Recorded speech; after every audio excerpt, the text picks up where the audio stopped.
ప్రతిసారి ఇంటర్నెట్ కేఫ్లోకి వెళ్ళినప్పుడు మనం మన హిస్టరీ మనం క్లియర్ చేసుకోవడం చాలా సులువు. సో నేను ఎలా చేయాలో చూపిస్తాను మీకు. ఇక్కడ ఫైర్ ఫాక్స్ దగ్గరికి వెళ్ళి ఇక్కడ మనకు ఆప్షన్స్ ఉన్నాయి. ఆప్షన్స్లో పోయినా ఆప్షన్స్కి కొంచెం ఇక్కడ ఆప్షన్స్ ఇక్కడ అన్నీ కనిపిస్తున్నాయి. ఇక్కడ బుక్ మార్క్స్ కింద హిస్టరీ ఉందండి. హిస్టరీలో వెళ్ళి క్లియర్ హిస్టరీ అని క్లిక్ చేస్తే ఇక్కడ క్లియర్ అయిపోతుందండి. ఇక్కడ మనం బ్రౌజింగ్ అండ్ డౌన్లోడింగ్ ఫార్మ్స్ అని ఇక్కడ మనకు అన్ని ఆప్షన్స్ కనిపిస్తాయి. లేకపోతే ఇలా కూడా కంట్రోల్ ప్లస్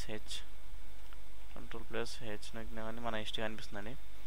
సో అలా కాదనుకుంటే కూడా మనకి తగ్గినట్టుగా ఇలా క్లియర్ హిస్టరీ అని కొట్టేసి మొత్తం ఇక్కడ మనం టిక్స్ చేసుకోవచ్చు. కుక్ స్కెచ్ మనం ఏమేమి చేసామది మనం ఇలాంటి ఆప్షన్స్ అన్ని క్లిక్ చేసేసుకొని క్లియర్ హిస్టరీ అని కొట్టేసి హిస్టరీ అనేది క్లియర్ అవుతుంది. ఇంకా మనం ఇంతకుముందు చేసినవన్నీ మనకేం కనిపించవు.